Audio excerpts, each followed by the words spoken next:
Merhaba sevgili izleyenler, Kıbrıs'ın Sesi TV 2020 ekranlarında Gündem Özel programında Diyalog Medya Grubu Genel Yayın Yönetmeni Sayın Reşat Akar'la birlikte sizlerleyiz. Evet, bugün ilk olarak Kıbrıs'a uçuş yapacak olan yeni şirketin tescil işlemleri tamamlandı. İlk uçuşunda 15 Kasım'da olması planlanıyor. Önemli detayları var, sizlerle paylaşacağız. Ayrıca bir süredir sıkıntı yaşanan pasaportlar konusunda da nihayet çözüm üretildi. Kuzey Kıbrıs'a Türkiye tarafından 60.000 çipli pasaport veriliyor ve beyaz kimliklerle ilgili de yine önemli gelişmeler var. Bir başka konumuz Kıbrıslı Rumların kuzeyden akaryakıt alımına engel getirilebilir mi? Avrupa Birliği Rumların engellemeli girişimlerine destek verebilir mi? Sizler için araştırdık, sonuçlarını paylaşacağız. Son olarak da vatandaşlarla yaptığımız röportajları ekranlara getireceğiz.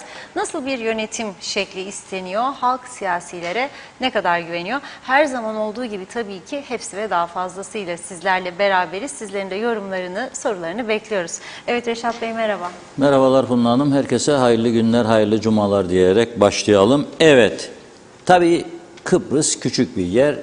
Emeklisi çok, erken emeklisi çok. Kamunun büyük bir kısmında iş yok. Dedikodu, müzefircilik, çekiştirme, gırla. Boş vakit var, Facebook ellerde, Instagram falan filan. Dolayısıyla her gün bir oyuncak bulmamız lazım. Şimdi yeni oyuncağımız Mavi Girne Hava Yolları mı olsun, Kırmızı Kuşak Hava Yolları mı olsun? Yok öyle değil de böyledir falan filan. Ya bir defa aklımızı başımıza toplayalım. Biz hava yolu şirketi kuramayız zaten.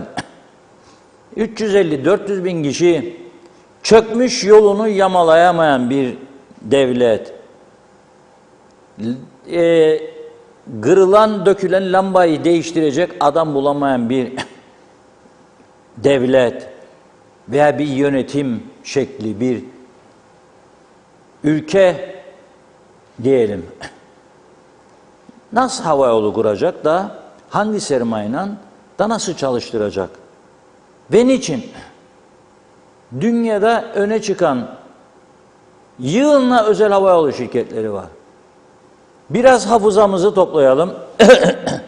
Korona başladığı zaman ekonomisini turizmle ayakta tutan Güney Kıbrıs ki 3,5 milyona dayanmıştı turist sayısını, adeta yalvarmaya başladı uçak şirketlerine. Sefer başladın artık, biz her türlü kolaylığı sağlayacağız.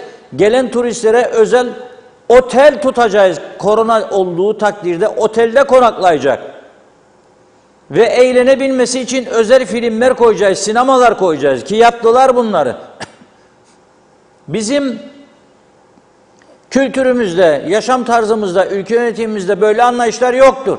Bunu söyledim mi hadi ya falan filan der bazıları. Oldu bunlar ve biz de buradan bahsettik o zamanlarda. Rum gazetelerinde fotoğrafları da çıktı. O otellerin, korona otellerinin. Lüks 4 yıldızlı, 5 yıldızlı otellerde konakladık. Geldikten sonra korona olan veya uçakta korona oldu, geldi pozitif test yaptı. Testi Covid çıktı. Onları özel otellerde yatırdılar.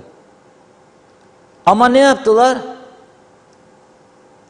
Yabancı uçak şirketlerine çağrı yaptılar. Ve bugün Wizz Air var, Wizz Air. Low Cost Airlines dedikleri Wizz Air. Macar kökenlidir zannederim. Tam emin değilim. Güney Kıbrıs'ı Larnaka'yı kullanır. Ana merkez üssü olarak uçaklar orada neden? Çok düşük fiyatla apron ücreti teklif ettiler. Sırf Kıbrıs'a konaklasın diye. Eğer adamla Kıbrıs'ta konaklayacaksa uçaklar ucuzdur diye, boş gelmeyecek diye düşündüler. Kıbrıs'a sefer yapılmayan Avrupa şehirlerinde Macaristan, Budapeşte, Bulgaristan, Romanya farklı kentlerden Larnaka'ya bafa gelsin, bu yabancılarda turizm canlansın diye bu Wizz Air'a özel izin verdiler. Rum Ulaştırma Bakanı Larnaka Havaalanı'na gidip törenle, şampanyalarla karşıladı bunları. İlk sefer yaptıklarında. Yayınladık biz bu görüntüleri. Arşivde bulursa arkadaşlarımız konuşurken getirir. Biz burada Kıbrıs Türk Hava Yolları da Kıbrıs Türk Hava olmaz ya. Olmaz.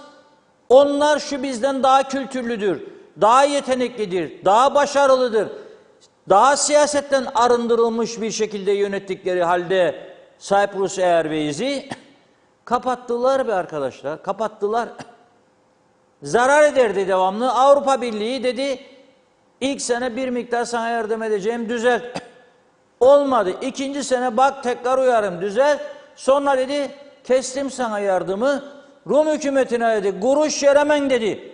Avrupa Birliği kuralları çerçevesinde. Hani Avrupa isterik ya, ama Avrupa isterik, amması da var Kıbrıslı Türklerin, özellikle sol taraftan gelenlerin. Ama biz yöneteceğiz.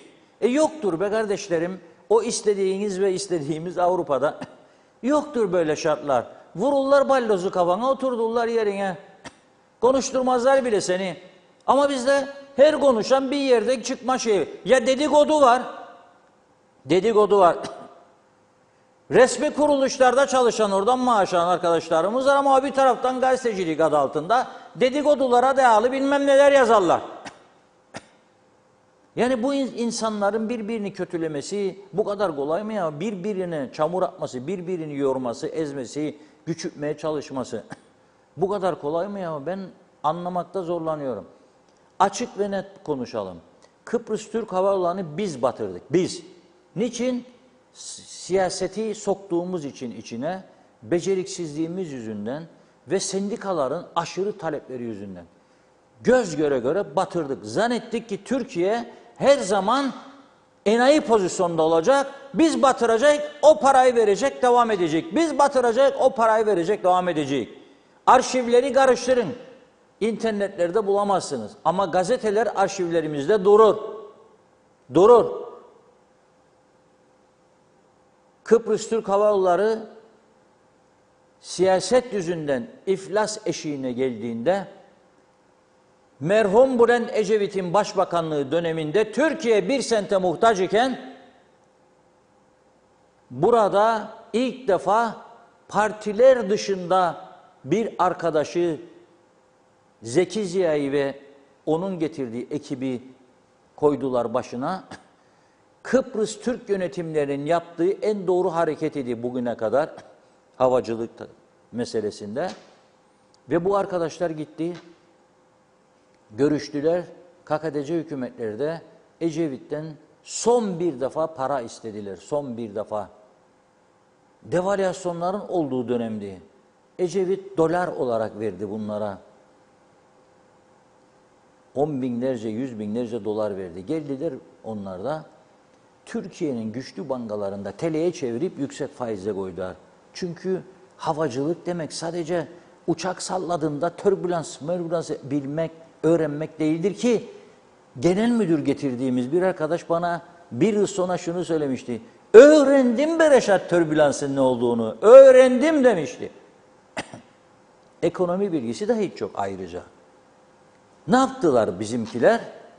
Bu hem ekonomi bilgisi olan hem de şirkete 3 tane yeni Boeing 737-800 uçak kazandırdılar.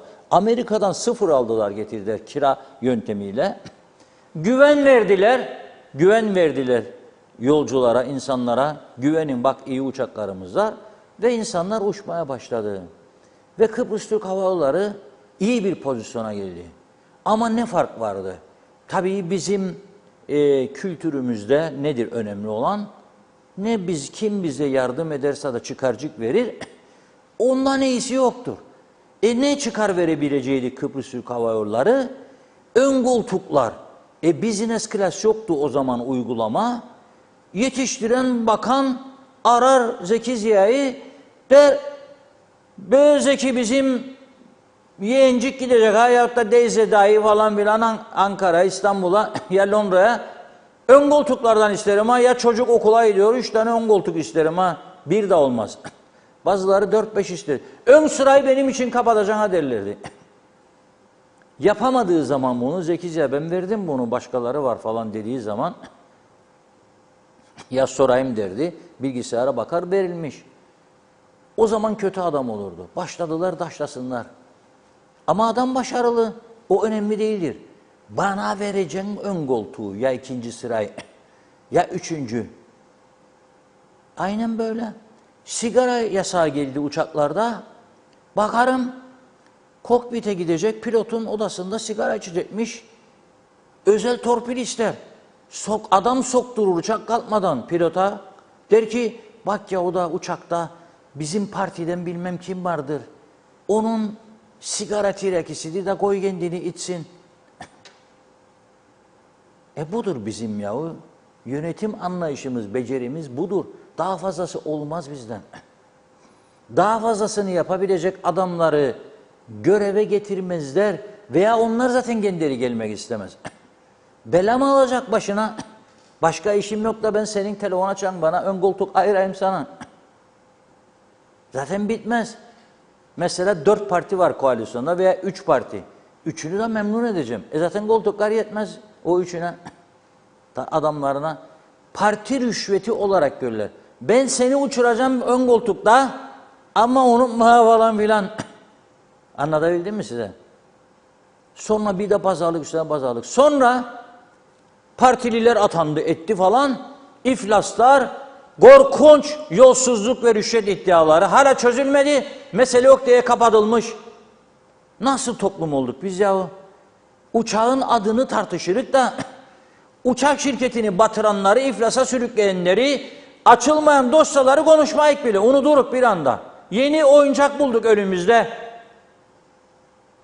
Öyle değil mi? Yeni oyuncak bulduk.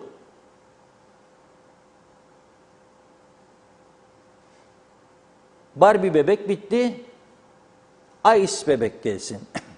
O duruma döndük. Çocuk der ki Barbie istemem ev dolduysa Ice isterim. Vay yarabbim vay nereden çıktı dersin bunlar da devamlı değişirler. Şirketler para kazansın diye devamlı üretirler. Biz de burada cimcikleme ve ısırma yöntemiyle kalkınma beklerik. Öyle bir şey olmaz. Zaten yavaş yavaş bizim irademizden çıkıyor yönetim şeyleri. İkinci konuda da göreceksiniz zaten belirteni. Olmamalı mı? Olacak yani. Olacak. Yani yere düştü bir adam. Sen onu kolundan tutup kaldırmıyorsan başka biri kaldıracak. Ha seni bekleyecek. Sen keyfçiğine göre 200 bin kişi ya 150 bin gerçek Kıbrıslı kaldıysa bunun içinde ya 70 bin ya 80 bin. 80 binini de memnun edecek yöntemler bulacaksın. Da herkes gene sana bir şey bulur. Gene sana bir sorun bulur. Gene seni eleştirecek bir konucuk bulur. Tatmin olmaz. Çukurun içindeki adamı çıkar. Yok ki düz yola koyasın. Düz yolun üstünde uçurasın da kendini. Uçurdu beni amma. Ha gene amma var. Ne isterdin? Uçururken cebe az koydu. Ha daha çok isterdi. Yoğdu. Şimdi tutturduk. Mavi girini mi olsun? Kırmızı kuşak mı olsun? Yahu zaten bizim değil. Ve olmayacak ve olmamalı da zaten. Biz uçak şirketi kuramayız. Ama rica minnet etmişler Türkiye'den şudur budur. Yani bizde bir havayolumuz olsun gibisinden. Türkiye'de Temmuz 2022'de teşkil edilen Mavi Gök Havacılık diye bir şirket var. Bu Mavi Gök Havacılık Aviation görüyorsunuz uçakları da budur. GoTürkiye.com. Bu ünlü turizmci ki Hasan Karlıtaş diye bir turizmci arkadaşlar o da yazdı. Apex için aynen şöyle söyledi.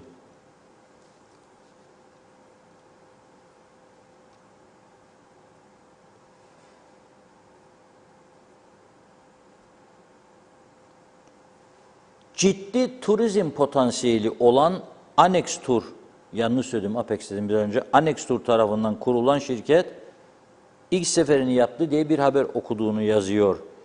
Mavi Gök Aviation, MGA kısaltmasıyla uçuyor diyor. Ve bir araştırma yaptık bugün, bayağı vakit harcadık. İngiltere'de bile teşkil edilmiş Türkiye uçak şirketidir şu anda. Mavi Gök Havacılık, Türk Hava Yolları gibi, Pegasus gibi, İstanbul Hava Yolları gibi, birçok Türkiye şirketi gibi İngiltere'de tescil edilmiş bir şirkettir. Bu şirketin 60 milyon 500 bin Türk lirası ödenmiş sermayesi var. 3 uçağı var bu şirketin. O Annex Tur adına olan daha çok sayıda uçak var. Annex Tur'un gemileri de var. Güney Kıbrıs'a bile sefer yapıyordu bu adamlar korona öncesinde. Rusya'dan Larnaka'ya Bafa uçarlardı. Rusya'dan. Bu yıl içinde Türkiye'ye 2 milyon turist götürdüler. Çoğunluk Rusya'dan. 2 milyon. Biz bağırırız. İşte gördünüz mü İstanbul 7 bin lira oldu, 5 bin lira oldu. Yok 30 dakikalık Adana bilmem ne oldu. Bak görmez misiniz paylaşırlar. Güneyden Londra'ya 37-38 euro. Onu 38'i paylaşın da. O biraz evvel söylediğim Wizz Air'dir o. Veyahut da EasyJet'tir o. Bunlar low cost airlines'dir. Seni Heathrow'a götürmezler. Seni nereye götürürler? Luton'a ya Stansted Havaalanı'na götürürler. Ya da Gatwick'e götürürler. Kilometrelerce git. Uçak parasının 3 katı da taksi ödemen lazım. Veya bavul yüklü değilse de kaldırabilin. 3-4 tane tren değişerek giden Londra'nın içine. No problem. Bugün siz bilir misiniz gece vakti 12'den sonra endingde Heathrow'a bile trenler kapandığı için kaç paradır seni 35 kilometreye götürsün bir Black Cup kaç paradır bilir misiniz? 100 sterlin. 100. 100 sterlin. Mecbur kalırsan ne yapacaksın ya arkadaş? Vereceksin 100'ü. Ama uçak 38 olabilir. Ama Heathrow'a yoktur 38'lik uçak. Şu anda British Airways uçuşları 350-400 Euro'dan başlar one way. Bazı günleri 700-720 yerde yok. Arka koltuklardan bahsederim. Business class demem ha. 700 Euro'dur bazı günler. Atmazsan tutmazsan yok. Araştırırsınız bulursunuz. www.ba.com Larnaca, London Heathrow yazın bulursunuz. Gününe göre değişiyor. Geçen hafta arkadaşlar gitti bu kadar da bu değişir havacılıkta arz talep işidir. Çok talep varsa fiyatlar yükselir. Az talep varsa uçak boş ona göre ayarlar sistem kendini düşmeye başlar. Şimdi sana uçakımız yoktur, uçaksız kaldık. Fiyatlar arttı, turist getiremiyoruz diye ağlarken biri çıktı getireyim dedi. Tamam gelelim dedi. Ne var bunda? Yok Bumbar Hava Yolları olsun, yok Lahmacun Hava Yolları olsun. Yapmayalım ya böyle. Adamlar gelmeden vazgeçerse tabii umurumuz değil çünkü maaşlar garantidedir yani bir şekilde ödeyecek değil mi?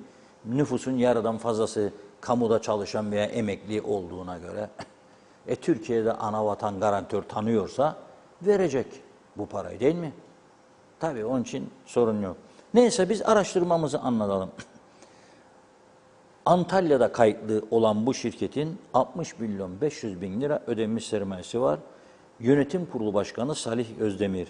3 adet Boeing 737-800 tipi uçağı var.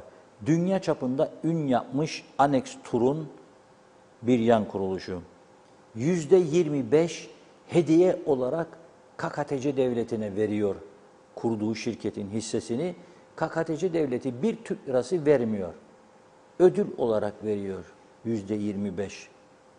%24 da KKTC'li turizmcilere hisselerini sunuyor. %24. %51 de kendisinin doğal olarak. Uçaklar onun, risk onun. Zarara da karışmayacaksınız diyor bu ortaklara. Zarar benim, kâra da hisse oranında ortak olacaksınız. Yılda 350 bin ile 500 bin de turist garantisi veriyor. İyi dinleyelim lütfen. 350 bin ile 500 bin arası sana turist garantisi veriyor. Bu sözleşmeyi sağlam yaparsın, imzalarsın, biter. Ona göre başlar. İlk sefer eğer değişiklik olmazsa benim aldığım bilgiye göre Trabzon'dan Ercan'a 15 Kasım 2022. Şu anda Eylül'ün kaçındayız? 23'ündeyiz. Ekim, Kasım çok kalmadı. 2 ay sonra tam inşallah iner. Hayırlı uğurlu olsun. Güvenilir uçuşlar olsun. İnşallah fiyatların düşmesine yol açar ve inşallah turist sayısını artırır. Şimdi bizim yapmamız gereken nedir? Bizim yapmamız gereken ülkemizi, evimizi temizlemek, temiz tutmaktır. Yok ki ben yerli, burada yaşayan bir insan olarak metana kadar aydınlık içinde geleceğim, Larnaka'dan, metandan geçeceğim ve Girne'ye, karanlıklar içinde gideceğim, savaş memleketine gelmişim gibi korku rüyası göreceğim yol boyunca. Orta refüjdeki koruyucu bariyerlerin üzerindeki fosforlar görünmez durumda. Her an gidip üstüne bam diye vurup ölebilirsin. Bunları görelim, düzeltelim ki ülkemiz biraz hayır yüzü görsün. Biz de yolculuk yaparken güvenlik içinde yapalım. Gelenler de kötü intibayla gelmesin. Bir daha mı demesin. Yabancı kanallarda Rusya'da olanları son birkaç gün görebilirsiniz. Lütfen tavsiye ederim. CNN International, Euronews bu kanallara girip izleyelim. Kısmi seferberlik ilan etti diye Putin coplarla askere alıyorlar erkekleri. Kadınların elinden, anasının elinden ya karısının elinden, çocuklarının elinden çeke çeke copları vura vura askeri kamyonlara atıp götürüyorlar. Kısmi seferberlik ilan etti diye. Savaş çok kötü bir şeydir. O insanların duygularını anlamak zor. Ve kaçmaya çalışır Ruslar. Şimdi onu engelliyorlarmış. Kaçamasınlar. Uçak seferlerini durdurmaya çalışır Putin. Hiçbir Rus erkek kaçmasın. Kadınlar için sorun yok diyor. Şimdi Rusya'dan uçak ineceğiydi, inmeyecekti tartışmaları yaparken bu konu ortaya çıktı. Bence hükümetin yanlışlığı da nedir? Kıbrıs Türk hava yollarımız olacak, bizim hava yolumuz dememesi lazım. Bizim hava yolumuzun olması şart değildir. Ben olmasına da bu ülkenin vatandaşı olarak ve meslek hayatımda çok seyahat etmiş bir kişi olarak karşıyım. Güvenmiyorum. Siyasetin eli diyecek. Yönetim kuruluna isteyeceksiniz. Her partiden adam atarsınız. Anlar anlamaz. O da arayacak. Ön koltuk, arka koltuk. Onudur, bunudur. Yok motoru yollayacak Singapur'a 5 milyon dolar ödedim diyecek. Daha başlamadan batıracaksınız. Yok. Elinizi ayağınızı çekin bu işten. Devlet havacılık yapamaz, KKTC devleti. Rumlar bile yapamadı bu işi. Şu bizden çok daha zengin ve Avrupa desteği var. Gelecek olan kuruluşlar, şirketlerle turist getiriyorsa size teşekkür edersiniz. Getirir turisti, bırakır, alır gider. Fiyatlar da düşerse, koltuğu da varsa siz de uçarsınız. Bu kadar basittir bu iş. O yüzden bu konuyu lütfen şeyinden çıkarmayalım. Çünkü bakın bugün Rum tarafı turizmde B planı hedefinin yakalandığına dair bir haber var. Açıkladı Rum basını. Kaybettiğimiz diyor 800 bin Rus turistin yerine Avrupa Birliği'nden 200 bin getirebildik. Bu bile Rumları mutlu etti. 800 bin kayıp, 200 bin kazanç Avrupa'dan. 600 bin daha eksisi var. Bu yılın 8 ayı için konuşuyorum. İlk 8 ay. Ve kimler yüzünü güldürmüş bilir misiniz? İlk 8 ayda. Birinci derecede turist artışı %100 artış Fransa'dan. Yakın dostlular ya Yunanlılarla. Almanya'dan %26, Avusturya'dan %57, Danimarka'dan %70, İtalya'dan %52, Hollanda'dan %20, Çekya'dan %60 oranında turist sayısı artmış ve bu da 200 bin olmuş artış ilk 8 ayda. Ve şimdiden diyor 2023 sezonuna hazırlanıyoruz. 2023'e. Biz burada var mı böyle bir hazırlığımız? Turizm 2023 ne olacak hedef? Hangi ülkeler? Nereden? Nasıl? Yoktur. Yatak sayısını artıracakmışık. Yatak sayısının artması için plan program olması lazım. Turist olması lazım. Uçak olması lazım turisti getirecek. Keşke 2 tane, 3 tane daha havayolu çıksa da Ercan'a uçsa da buraya turist getirse. Keşke. Biz zararlı insanları ülkeye sokup onlar karşısında sessiz kalıyoruz. Ama gelip de gidecek olan, para bırakacak olanlarla ilgili de her birimizin bir farklı yorumcuğu var.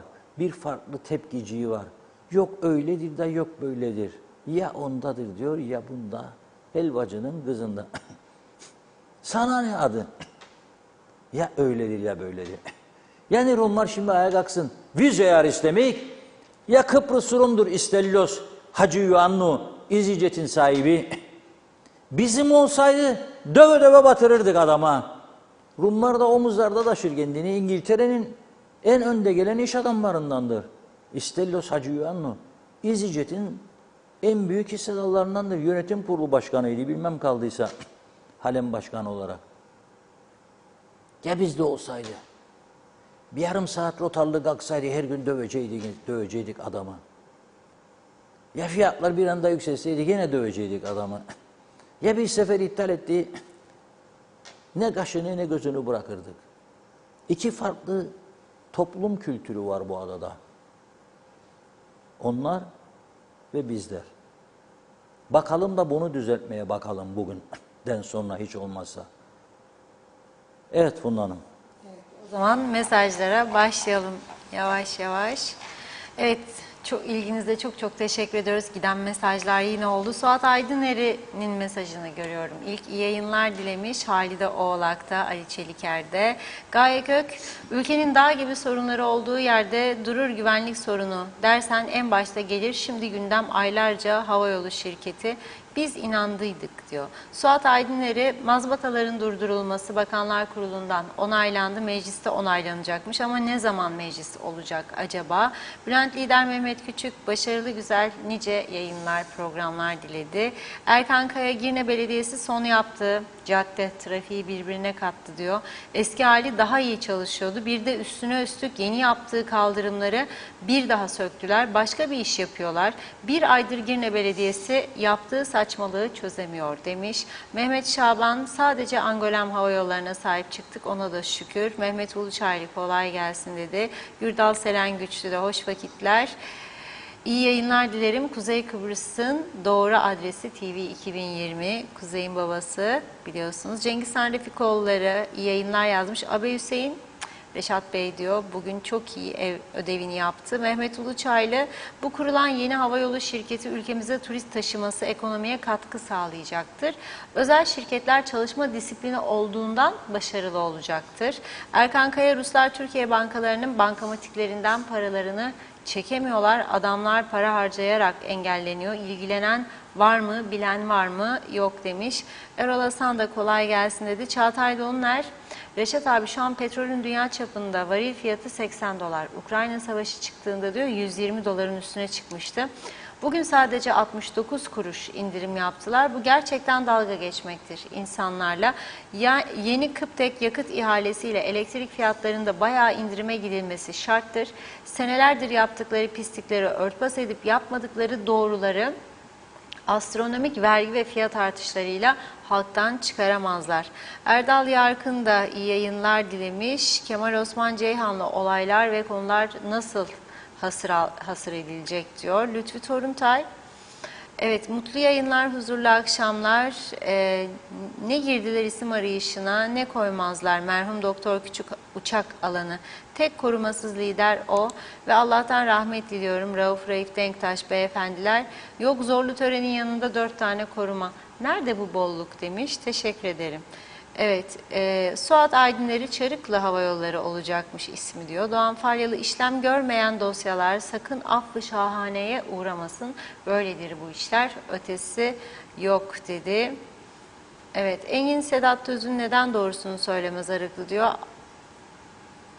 Evet, Halil anıldı. Birkaç ay önce İstanbul'da geçirmiş olduğum çok zor ve ağır bir ameliyat sonrası kontrol için eşimle birlikte İstanbul'a aldığımız biletlere 10.500 lira ödedik. Asgari ücret 8.600 olduğu bir ülkede. Bir ay boyunca çalışacaksınız. 2 kişilik bilet almaya maaşınız yetmeyecek. Öte yandan Aralık ayı için kızım İrlanda'dan Bath Havalimanı için gidiş dönüş biletine 120 euro ödeme yaptı. Yani Ercan'ı Türkiye iç hatlarına bağlanacaktı. Şimdi de yeni havayolu şirketi kurulacakmış. Önce korkunç fiyatlara ulaşmış bilet fiyatlarını indirin de diyor. Ondan sonra Mavi Gök, Turuncu Gök, Kırmızı Gök hava şirketini kurun.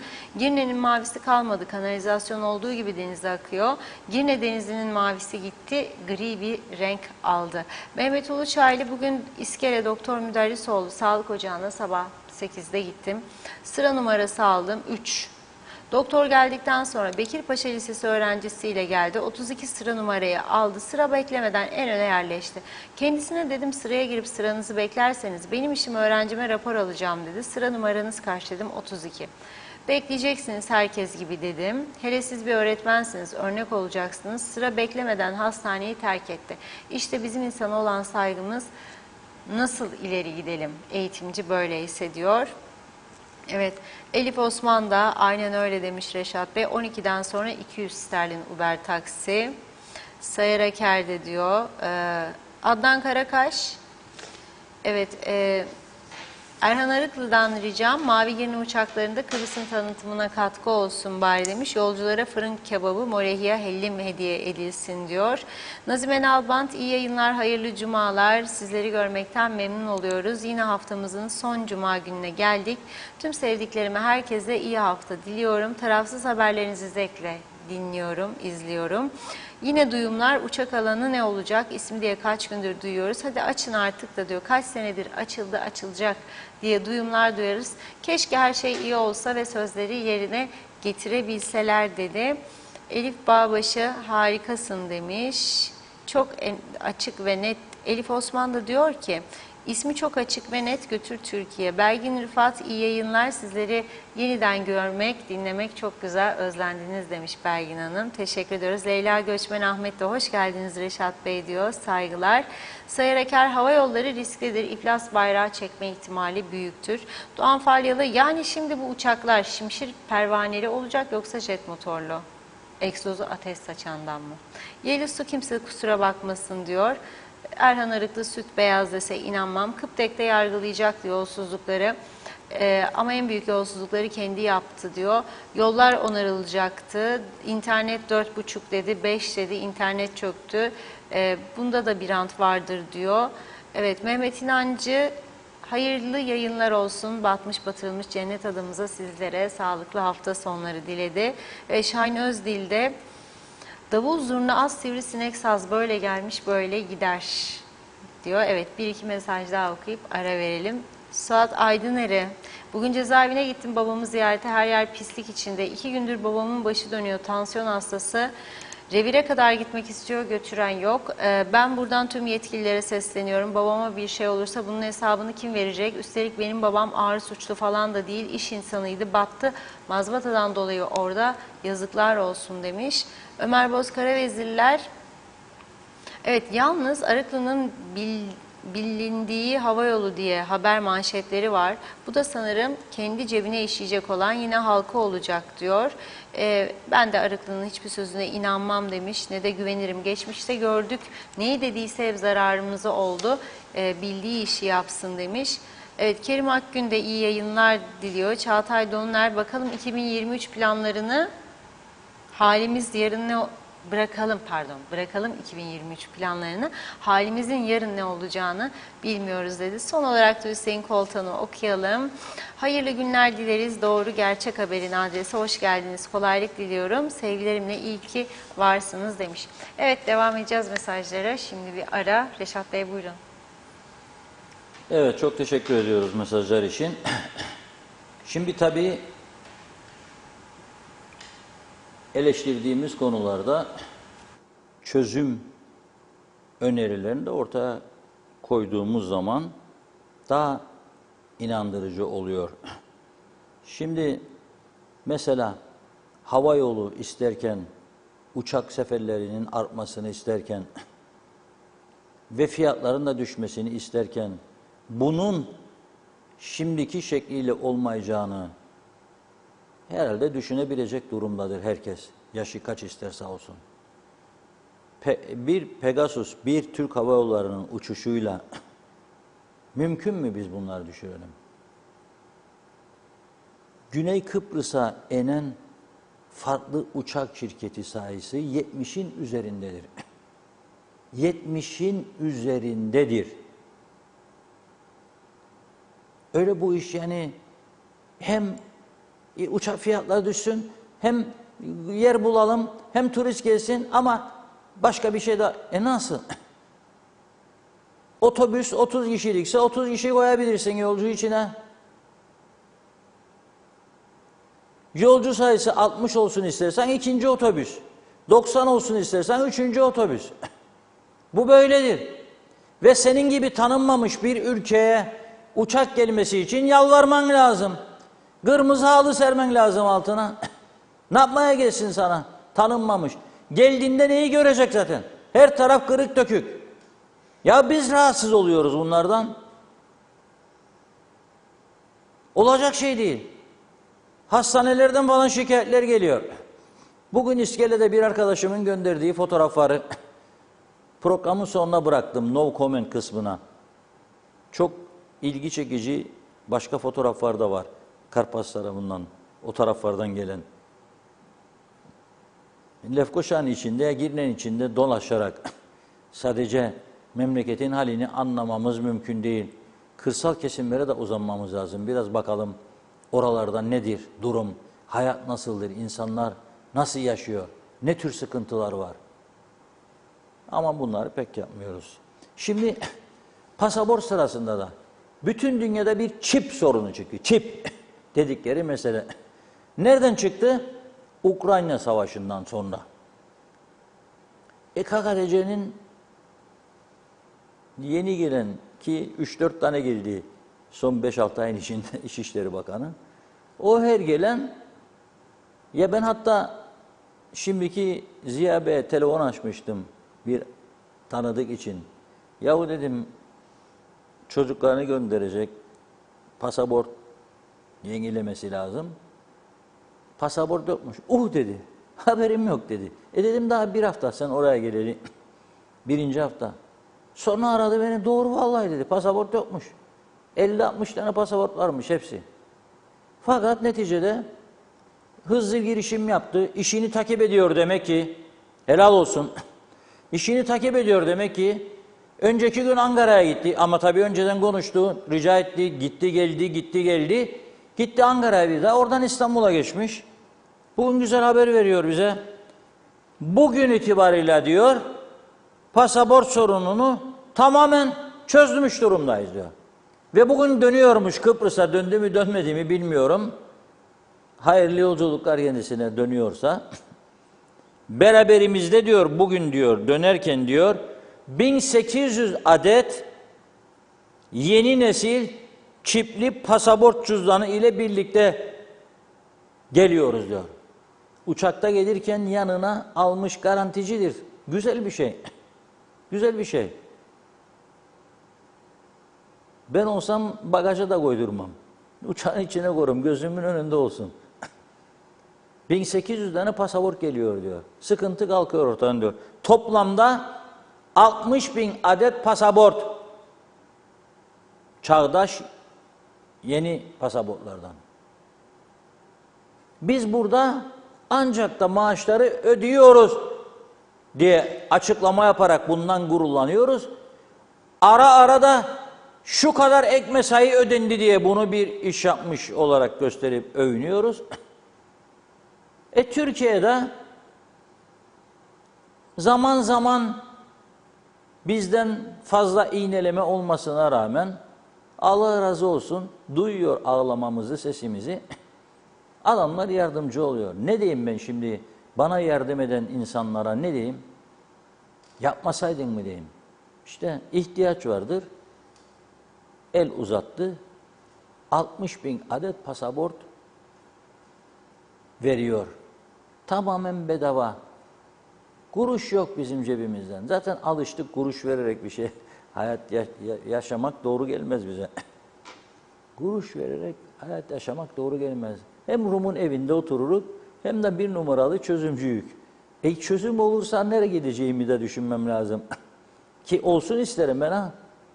Olsun isterim. Güneyde malı varsa da bıraktığı kadar aldıysa zaten o rahattır. Ama bir bıraktıysa da 5 aldıysa 4 tanesinin gideceğinin hesabını her gün her gece düşünsün derim ben.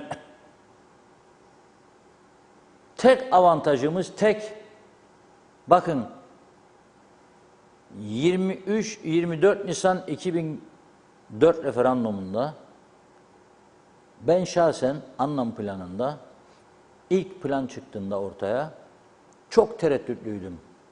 Ne olacak diye. Açık ve net. Özellikle de evler konusunda. 23 Nisan 2003'te açıldığında kapılar, binlerce Rum gelip bu taraftaki evlerini görmüştü.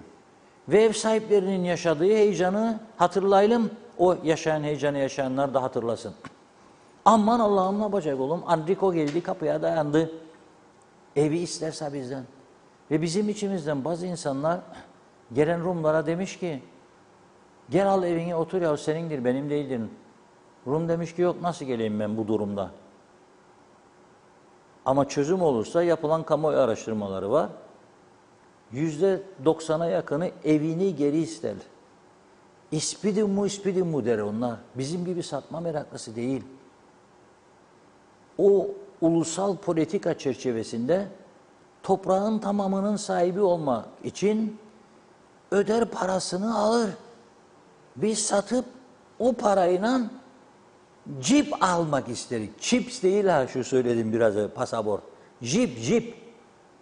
Cherokee falan, Land Rover, Mercedes, BMW. Bitince de para egzozdan dumanlar farklı çıkmaya başlayınca nasıl tamir edecek arabayı? Kolay mı? Lüks arabanın tamiratı. Küçük arabaların bile şimdi masrafı çok büyüdü. Bir şey olur götürür makinise, sorarım arkadaşlara, emin misiniz bu mu arıza diye. Makinesi öyle dedi. Öyle dedi, inanacak. Başka çarem var mı? Allah'ın canı derim. Yani nereden bileceğim ben doğru mu söyledi bana, yanlış mı söyledi? Böyle de bir durum var. Neyse. E-nüfus ve e-kimlik projeleri de geliştirilecek diyor. Yeni pasaportlar diyor Ziya Öztürkler. Uluslararası standartlarda çağdaş tasarımlarla ve tüm baskı onay işlemleri KKTC Nüfus Kayıt Dairesi'nin baskı makinelerine uygun şekilde hazırlanmıştır diyor. Yürütülen çalışmalar sonucunda e-nüfus ve e-kimlik projelerinin geliştirilmesine devam ediliyor. Bu kapsamda 28 Temmuz 2022 tarihinde sakinlerin kaydı tüzüğünde yaptıkları düzenleme ile de yasal olarak eksikliklerin giderilerek e-nüfus ve e-kimlik projelerinin geliştirildiğini söylemiş. Bu çalışma neticesinde bundan sonra KKTC otoritesi altında yaşayan Maronitlere ve yerleşik Rumlara e-kimlik projesi kapsamında yeni nesil çipli mavi kimlik verilecektir. KKTC'de burası çok önemli. Daimi ikamet eden, izinli olarak kalmakta olan yabancılara da yapılan düzenleme ile yeni nesil çağdaş uluslararası standartlarda güvenlik kodları güçlü, çipli, beyaz kimlik verilecektir. Şimdi burada yapılması gereken bir başka konu var. Bürokratik işlemleri de kaldıracaksınız ortadan. Muhaceret dairesi geçmişte veriyordu oturma iznini, 65 yaş üstü mesela olanlar var. Senden bir kuruş ihtiyacı yok. Emekli maaşı Türkiye'den veya İngiltere'den veya başka yerden geliyor. Evi var, evini satın almış. Arabası var. Sen ona vermişsin izin. Muhacerete gidiyor. Polis yurt dışına çıkıp geldiğinde polis diyor, vallahi ben bilgisayarda görmedim diyor bunu. Onun için mesela turist vizesi vereceğim. 1 ay 2 ay gir. Ne yapacağım muhacerete? Muhacerete gidecek, o bakacak, diyecek, al bu kağıdı git polise, polise gidecek, al bu kağıdı git bilmem nereye, o al git kağıdı. Başka işi yok mu ya insanların? Bir merkezde bu işin bitmesi lazım. Ve devamlı da çile çektirmemek lazım insanlara. Artık bu çalışma izinlerine de bir çeki düzen getirmek lazım. Çeki düzen. İzni verdin adama çalışıyorsa, izin süresi bittiğinde işvereni sen uyaracaksın. Sana izin verdiğim adam izin süresi bitmiştir.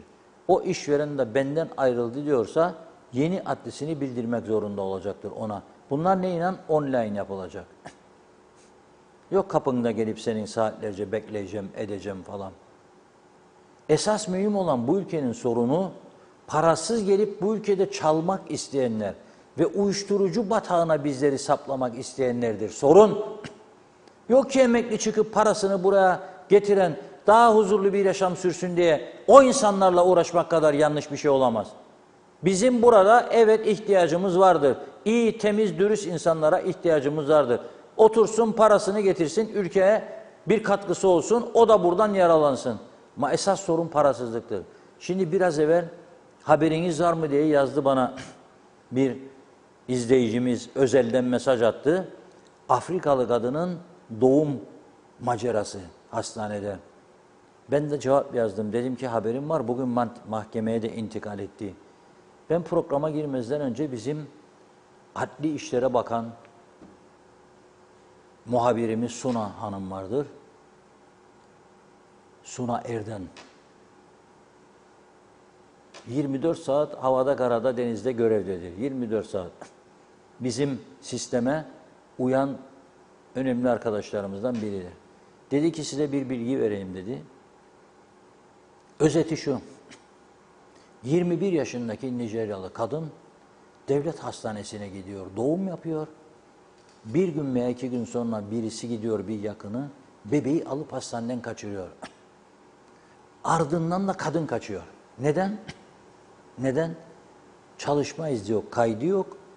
Hastanede bedava yararlanma hakkı yok. Doğum için hastanenin belirlediği miktarı ödeyemeyecek durumda olduğu için veya ödemek istemediği için önce çocuğu kaçırıyor, sonra kendisi kaçıyor. Kendini buluyorlar, çocuk nerede kimsenin haberi yok. Bu bir insanlık trajedisidir. Bu bir insanlık ayıbıdır. Benim ülkemde doğan bebek kayboluyor yahu. Ve benim ülkemde bana zarar veren insanlara ikamet veriliyor veyahut da kaçak çalışmalarına göz yumuluyor. Ve bunları bu ülkeyi yönettiğini iddia edenler biliyorlar. Onlarla uğraşmak yerine ülkenin en örnek kuruluşlarıyla uğraşmayı, haddini bildirerek bir şeyler yapmayı umut ediyorlar. Ama bu iyi bir sonuç olmayacak onlar için. Deneyenler oldu geçmişte. Sonlarında hüsran olduğunu herkes gördü. Yapacaksanız adam gibi çalışacaksınız memleketinize hizmet için. Her şeyi tehdit ile, şantaj ile, korku vererek eleştirilere de tahammülünüz olacak. Önerilere de tahammülünüz olacak. Şans eseri bir yerlere geldiniz diye herkesten daha akıllı zannetmeyin kendinizi ya da daha becerili. Öyle olsaydı bu ülkeyi 200 bin Rum'un bıraktığı malları, mülkleri yağmalandığımız halde bu hale getirmezdiniz. Batırdınız bu ülkeyi, batırdınız, batırmaya devam ediyorsunuz. Arada bir tane, 2 tane iyi iş yapmaya çalışan onları da hedef gösteriyorsunuz. Varsa bir başarı örneği buyurun koyun önüme benim. 200 bin Rum'un arazileri, evleri bana kalacak. Evlerin içinde buzluklar çalışır vaziyette hellimi, peyniri, etlerini bulacağım. Yorgan, yatak, döşek parası vermeyeceğim. Her şey bedava. Birçok otel kalacak bana. Çatalları, bıçakları, örtüleri, içindeki içecekleriyle birlikte. Sanayi, Hasbulat sanayide bana fabrikalar bırakacaklar. Mausa'da 10 senelik, 15 senelik ham maddesiyle ve ben bunların hepsini batıracağım. Bu bir başarı öyküsü müdür? Ve ayrıca da Türkiye'yi de yolacağım. Bu bir başarı öyküsü müdür? Ayrıca da İngiltere'den gelen asilleri gibi 100 milyonlarca sterlinleri yiyeceğim, batıracağım. Bu bir başarı öyküsü müdür? Söyleyin bana siz. Esas başarı öyküsü bunlarla. Ve ben Ziya Öztürkler'den rica ediyorum. İyi, güzel, başarılı, umut verici çalışmalarla başladı işine. Bu tehlikeli yabancılar konusunda da çok hızlı bir şekilde hareket etmesini bekliyoruz hepimiz. Üniversiteye gidiyorsa takip edildiğine dair online sistem olacak. Siz duşa dokunduğunuzda göreceksiniz. Gitmiyorsa peşine düşeceksiniz. Ve artık ülkeye girişlerde kesin ikamet adresi, ev mukavelesi veya yurt mukavelesi. Ha bununla sahtekarlığı yapılacak. Sahte mukavele, o mukaveleyi yapanları da kulağından tutup kim isterse olsun götürüp yargının önüne teslim edeceksiniz. Fotoğrafları da çekilerek basılacak. Caydırıcılık olacak, yapmayacak. Çok basit yöntemlerle bu ülkeye girişler kontrol altına alınabilir. Çok basit yöntemlerle bu ülke temizlenebilir. 5 tane müfettişi gece diyalog medyaya göndermek değildir marifet. Gündüz gönder, bugün bekledim sizi, gelmediniz. Size hediye etmem gereken şarkı, bekledim de gelmedin şarkısıdır. Göndereydin, beraber yürüyelim bir bu yolda. 500 kişi ben sana teslim edeceydim bugün. Ne göndermediniz? Nerededir o gecem gelen, hani böyle heyecan içinde ona da gideceğim, buna da diyen müfettişler? Gelsin o arkadaşlar, bir tanışalım. Bir kahvemizi içsinler bakalım. Yürek ister, yürek ülke yönetmek, ciddi politikacılık yapmak, yürek ister. Öyle kendi insanınla hesaplaşacaksın, boy ölçüşeceksin, bununla siyaset yapılamaz. Böyle niyet varsa benim tavsiyem bir an önce siyasetten emekli çıkılmasıdır. Varsa yetenekleri özel şirketlerde çalışsınlar, göreyim. Başarılı olsunlar, iş yapsınlar, üretsinler. Ha, bizim gibi hafta 7 gün, 7 gece çalışsınlar, 365 gün yılda. Yok ki Nijeryalı 21 yaşına doğum yapacak, çocuğunu hastaneden çıkarttıracak, çocuk nerede kayıp, kendi kaybolacak. Bu ülke bunlardan mı görecek yani? Ve başka bir konu, programın sonuna ayırmıştım no comment bölümüne ama o fotoğrafları getirebilirse İskele'deki sağlık ocağının arkadaşlar getirsin de öteki köyü bırakırım no comment'e. 850 bin sterline diyor bir arkadaşım. O bölgede yaşıyor şu anda. İyi dinleyin lütfen. 850 bin sterline İskele taraflarında villa satıyorlar şimdi müteahhitler. 850 bin sterline villa sattığın bölgeye de o parayı verip gelen adama sunduğum sağlık hizmeti senin budur. Ben sana 850 bin sterlin verdiysem bir eve, 250 bin sterlin de arabamdır, mobilyamdır, beyaz eşyamdır, donanımdır, klimalarımdır, şudur budur. Ve sen bir kriz olduğunda ya bir böcek ısırması olduğunda ki her taraf pislikten geçilmiyor, ben geleceğim ve bir tane sağlık görevlisi bulmayacağım orada ha. Kırık dökük kapısı, penceresi, tabelaları. Ne doktor ne hemşire bulmayacağım ha. Veya bulursam sıra numarası biraz önce yazdı bir izleyicimiz. 32. sıradan gelen üstelik öğretmen diyor öne geçmeye çalışır. Bana söyler misiniz siz? Siz bu projelere bu izinleri verirken altyapısını, gerekli tesislerini götürüyor musunuz? Hastanesini, okulunu düzgün bir şekilde yabancılara da eğitim verecek okul projeleriniz var mıdır? Arıtma tesislerini şart koşuyor musunuz bu firmalara? Yap yahu git de korkma ya, biz Kıbrıs'ı akşama da gel bir şey edelim. Yok be kardeşim. Ben bu kültürde değilim vatandaş olarak, vatandaşlarımızın çoğu da değil.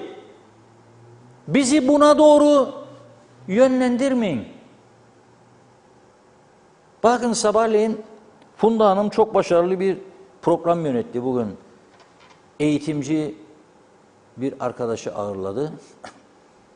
Soru sordu kendisine. Dedi ki bu gelen öğrencilere yurt dışından KKTC tarihi hakkında ve diğer sosyal olaylar, şu bu trafik mesela falan bilgi ver. Evet, bir tarih hocamız vardır. Ta Lüzinyanlardan beri anlatıyor. Yok ya ben istemem Lüzinyanları. Google'a gir bul derim kendine. Ben hiç olmazsa öteki taraf dedi hani 20 Temmuz Türk istilasıyla başlar. Ben de 15 Temmuz'da junta geldi falan. 20 Temmuz'da bu oldu. Yani Türkiye bunun için burada. Duyarsanız yarın o bir gün inanmayın. Yani Türkiye bizi kurtarma için geldi.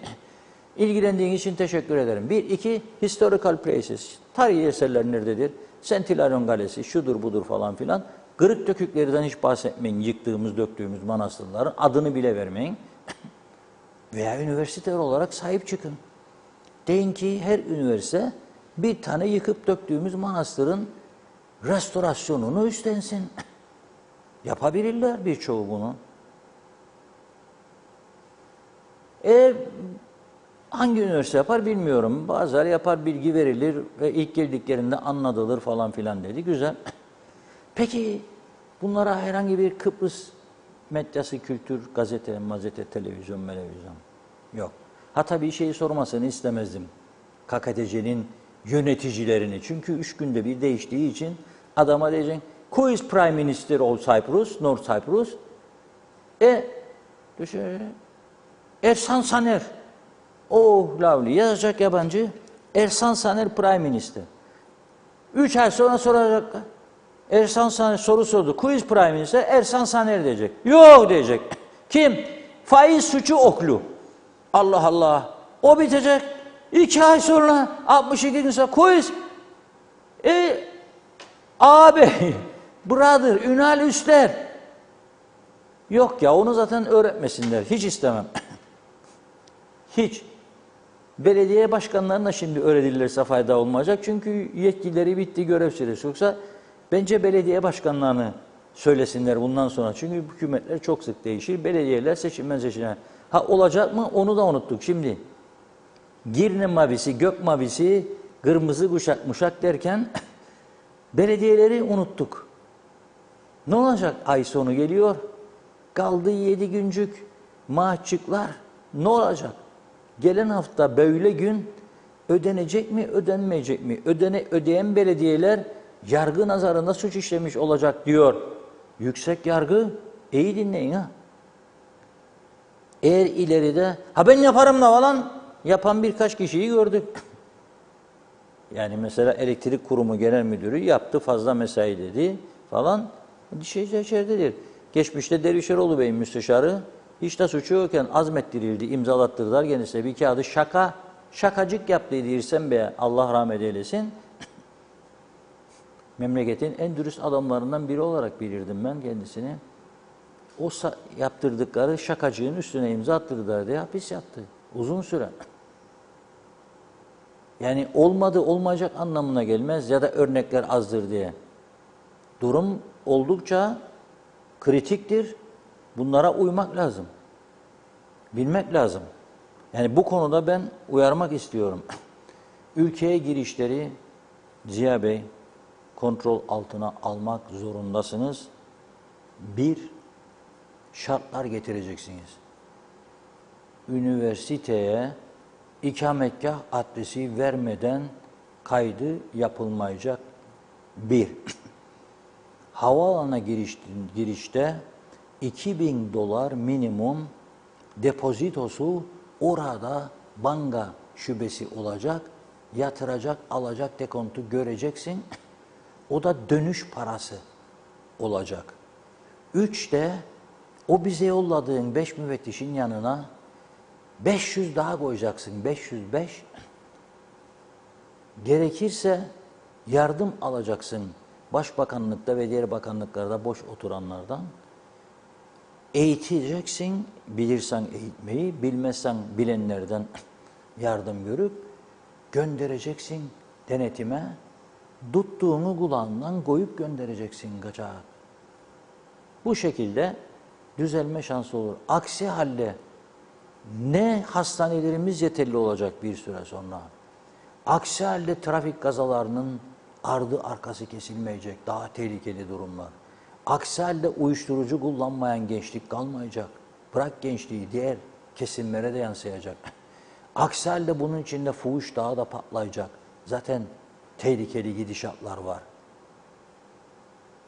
İyi insanlara bağıranlar, çağıranlar oldu geçmişte. Ne olduğunu bilmeden.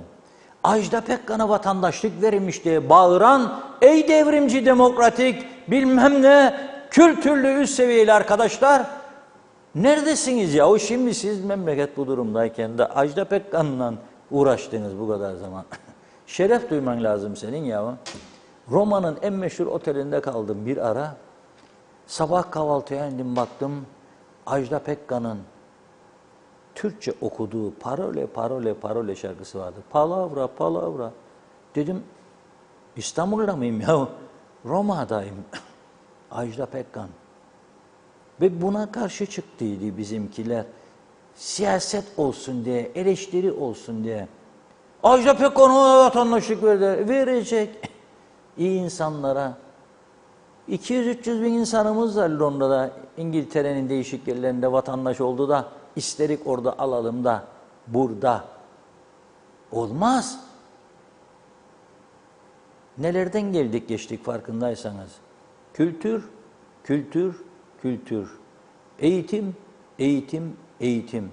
İnsanlık, insanlık, insanlık. Vicdan, vicdan, vicdan. Terleyip kazanma, terleyip kazanma, terleyip kazanma. Varsa no problem. Dün anlattım ben işte İngiltere'de dedim.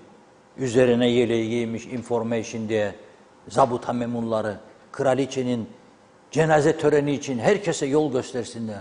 Güler yüzüne. Hello sir, how are you sir, how are you today? Bizde yüz asık, bana ne be, nereden geldi be bu başıma böyle? Alıyorsun maaşı, sana ne o diyemezsin. Yapacaksın işini. Da nelerine uğraşırlar? Nelerine uğraşırlar bilseniz. Evet, yönetim çok önemlidir. Yönetimle ilgili yapılan röportajlar var. Şeyden sonra mı gelsin? Mesajlardan mı yoksa mesajlardan önce mi gelsin? Bilemedim. Gelsin o zaman. Gelsin. Yönetim şekliyle ilgili Ömer Kadiroğlu var. İstediğinde o da Boeing 737'den daha hızlı gider. Boeing 707'leri var şimdi 380 kişilik dev uçar gider. İstediğinde de bakan köy otobüsü gibidir. Otur, bekler. Neyse bu röportajları yaptı. Çok teşekkür ediyoruz. İzleyelim. Halk zaten onun şeyinde, farkında. Herkes görüyor nasıl ödediğini. Onu yazdım. Daha iyi de olabilir. Her zaman daha iyisi olur tabii. Peki vatandaşlar sizce neden siyasete güvenmiyor? İcraat istiyorlar herhalde. Yani icraat görmek istiyorlar herkes. O yüzden bence hava şirketi gibi, işte altyapı gibi, hastane gibi bunları görürlerse insanlar daha çok inanacak. Yani daha çok güvenecek. Peki Kuzey Kıbrıs Türk Cumhuriyeti'ni daha iyi yönetecek insanlar var mı sizce bu ülkede? Bana göre vardır ya bu kadar insan içinde daha iyi derken yani başımızdakiler de iyi yönetebilir ama işte şeyi değiştirmek lazım herhalde bilmiyorum bir şeyleri değiştirmek lazım bu kadar senedir yapılıyor daha iyiye doğru bir şeyler var ama bence artık yavaş yavaş da gençlere bırakmak lazım bu şeyi arenayı. Genç derken bu 35'li 40'lı bu yaşlara da bırakmak lazım. Hep böyle 60'lı 70'li ömrünün sonbaharında adamlarla tabii onların da tecrübesi var. Peki tersi olur. Danışan bunlar olur da ön planda başka olur. Böyle usta şey gibi, çırak gibi o aklıma geldi şimdi. Kuzey Kıbrıs Türk Cumhuriyeti iyi yönetiliyor mu? Yok, kesinlikle. Yani yöneten yok zaten. Atanan insanlar var. Atandıkları işler belli.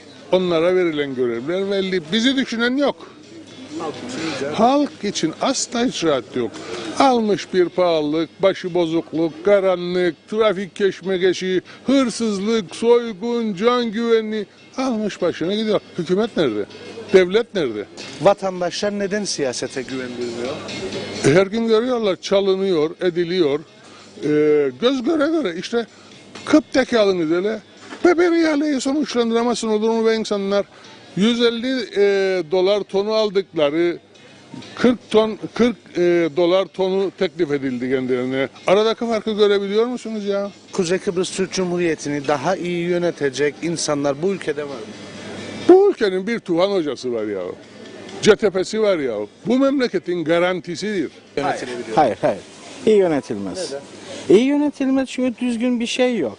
Her gün bir demeç milliyetçilik üzerine, her gün bir demeç insanların inanmayacağı şekilde çıksanız da insanlara olursa bir sesleniş yapsanız da bu döviz, bu sterlin, bu elektrik, bu sağlık, bu eğitim, bu yollar, bu mazot, bu benzin, bu ekmek fiyatları insanlar aç çocuğunun rızkını düşünür.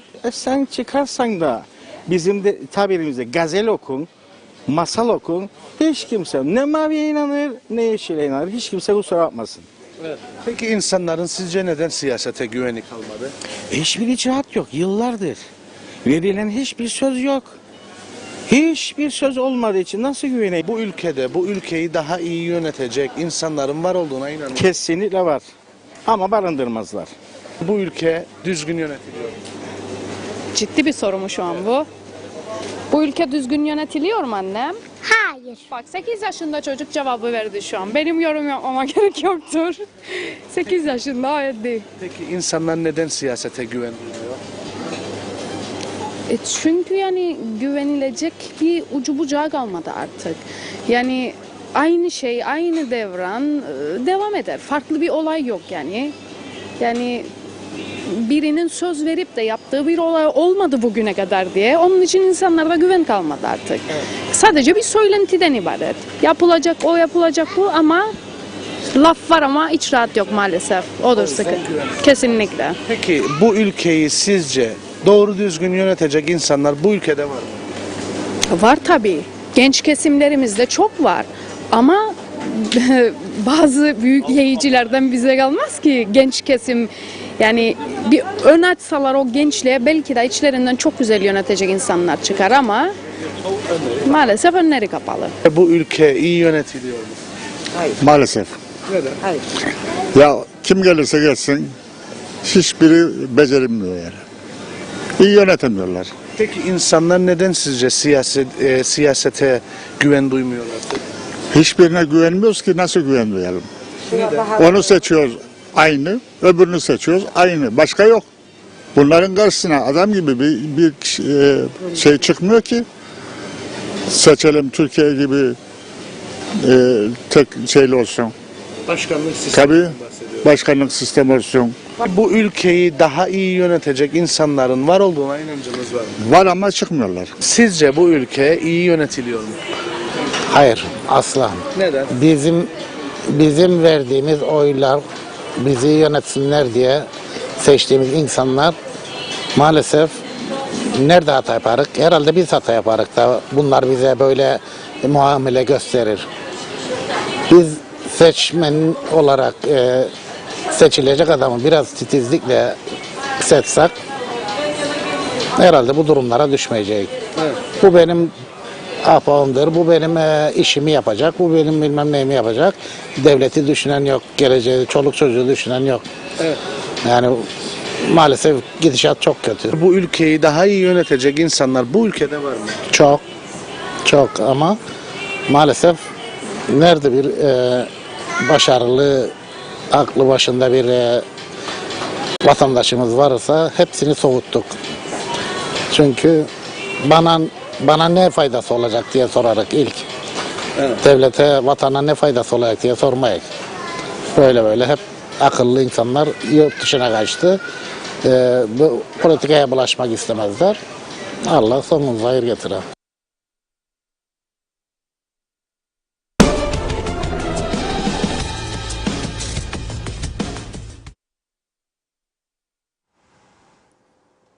Evet, güvensizlik çok önemli meseledir. İnsan hayatında da böyle, özel hayatta da böyle. Birine güveniniz sarsıldı mı onu toparlamak kolay olmuyor. Karşı tarafın çok uğraşması lazım, çok ikna edici olması lazım. Ondan sonra belki güven tekrar tazelenebilir. Sonsuza dek güvensizlik de olmaz ama taraflar isterse düzelebilir. Şimdi de siyasette de sonsuza dek güvensizlik olmaz elbette. Ama iyi bir şeyler görürse insanlar umutlanabilir. Ama burada bize de düşen görev vardır. İğneleyici ona alışmış. İğneleyici insanlar vardır. Eskiden biliyorsunuz iğneciler vardı bizim çocukluk zamanımızda. Benim sık sık bademciklerim şişerdi. Doktor yazardı iğneleri. O an geçip hemşire birinci iğneyi yapardı. İkinci iğneden sonrası artık iğneciye götürürlerdi beni çocukken. İğneciler vardı mahallelerde, değişik izinli, yani hemşirelikten emekli belki. O basardı iğneyi, tamamdı. Öderdi annem 2 kuruş, 5 kuruş neyse. Böyleydi. Şimdi biz o iğne, her tarafta iğneci var. Yani dediğim gibi aynı masada yiyip içiyorsunuz ya. O da ondan sonra ayrıldığınız anda geri kalanlar başlar. Vay ama o da öyleydi de böyleydi de, o da bilmem neydi. Kolay bir iş değil. Onun için en iyisi biz mesaj bölümüne geçelim. Sonra tabii bu akaryakıt meselesi var. Erken ayrılmıyorsunuz ekranlardan. Akaryakıt meselesi var. Gerçekten önemli. Araştırma yaptık sizin için. Emeklerimiz boşa gitmesin diye. Beklemenizi rica ediyoruz. Mesajlar, dün karıştırılan bir şarkı vardı. Bugün yeni bir şarkı geliyor. Onu da dinleyip ondan sonra akaryakıt meselesi. Buyurun. Evet, Tema Yavaş Londra'dan selamlarını yollamış. Mehmet İnancı, kurulacak bu şirket uçağa benzine 1 koyacak, 2 koyacak, 3.'de battık diyecekler. Bir elektriği halledemedik, şirket kuracaklarmış, güleyim biraz diyor. Ersin Şemi, iyi yayınlar güzel kardeşlerim yazmış. Hasan Ertem, havayolu ismi anlamsız, diğer ülkelerin havayolu isimlerini bir örnek alsalardı. Hangi ülke bir şehrin adını ülkesinin havayolu adı olarak kullanıyor ki? Ülkeyi de tanıtmak, bizim de hava yolumuz var denmek isteniyorsa North Cyprus Airways iyi olurdu demiş. Belgin Rıfat, havaalanının işletilmesini yapamayan bir hükümet nasıl uçak alacak, işletecek? Önce havaalanının donanım, personel ve işletmesi dört dörtlük yapsınlar. Sonra havaalanlarından otellere, şehirlere servis koysunlar. Uygun fiyata ulaşımı sağlasınlar. Gerisi gelir. Ercan eğer uluslararası servis verebilecek bir düzeye gelirse Wizz, EasyJet'te, Pegasus'ta, hatta belki diğerleri de gelir. Her şey ambargolarla değil, beceriksizliklere ve yeteneksizliklere de bağlıdır. Tuvaletlerin durumu malum, bekleme kuyruklarında saatlerce ayakta durma. Bunlar da etken. Özellikle İngiltere'den ve Almanya'dan gelen orta yaş üstü kaliteli yolcuyu ya da turisti bu yüzden kaybettik. Elif Bağbaşı, nasıl ileri gidelim diyor. Sabahattin Rahimoğlu, bence bu hava yollarının adı Texas olsa süper olurdu yazmış. Evet, Tema Yavaş Reşat Bey diyor, havaalanından Londra'ya direkt tren seferi vardı. Yeni oldu dedi. Bakıyorum. Şahin Özdil, devlet malı deniz yemeyen keriz demiş. Şemi Mutsuz, havadaki yolları bıraksınlar diyor. Erhan Arıklı Bey de yerdeki yollara baksın. Lefkoşa çevre yolu ne zaman bitecek? Okullar açıldı, trafik sabah, korkunç yol var ama kara bir asfalt, çukurları çökmüş, yolları gören yok. Yarın yağmurlar başlasın, bakın görün karayollarının durumunu. Havadan mı gideceğiz yollara acaba? Yolların kenarları dikenli otlar, çöp, patlamış dış lastikleriyle dolu. Yol var ama yol yok. Hava yolu bahane, karayolu bari şahane olsun, saygılar dedi. Hasan Ertem, yani bizim şimdi yeni pasaportlar çipli olunca İngiliz tanıyacak mı diyor, yoksa Avrupa Birliği. Belgin Rıfat, benim bildiğim kadarıyla da diyor İngiltere'deki tüm uçak alanlarına 7/24 otobüs seferi var demiş. Taksiler pahalı ama siyah taksiler hem konforlu hem de emniyeti yüzünden tercih ediliyor. Gece 12'den sonra da fiyatlar değişirmiş. İngiltere'deki sistemi yazdı. Doğan Faryalı, bu kırsal kesim var ya, insanları kara sinekler, gündüz sivrisinekler yer, kanlı derenin geçtiği köyler, arıtmadan akan sular, küçük küçük göletler oluştu. Leş gibi koku da saçıyor, sivrisinek üretme çiftliğine dönüştü. Bu gibi yerlerden uzak durun. Mehmet Uluçaylı, niye hellim üreticileri kontrol edilmiyor?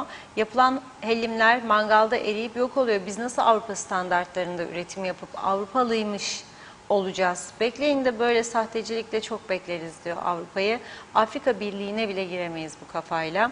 Mustafa Gürsoy, iyi akşamlar. Çalışma Bakanlığı'ndan yapılan uygunsuz denetimle ilgili bir açıklama var mı diye sordu. Mustafa Cici Baba, 10 yaşında oğluma kimlik çıkarmak için fotoğraf çekmeye gittim. İstedikleri bir adet resim. Fotoğrafçı arkadaş tabii 8 adet çıkarmış. 130 lirada para aldı. Diğer resimleri ne yapayım pardon diyor. Zeliha Adaman iyi yayınlar diledi. Sibel Serin, evet Reşat Bey 5 senelik 60 yaş üstü 5 yıllık vizem olduğu halde girişte 60 günlük giriş verdiler.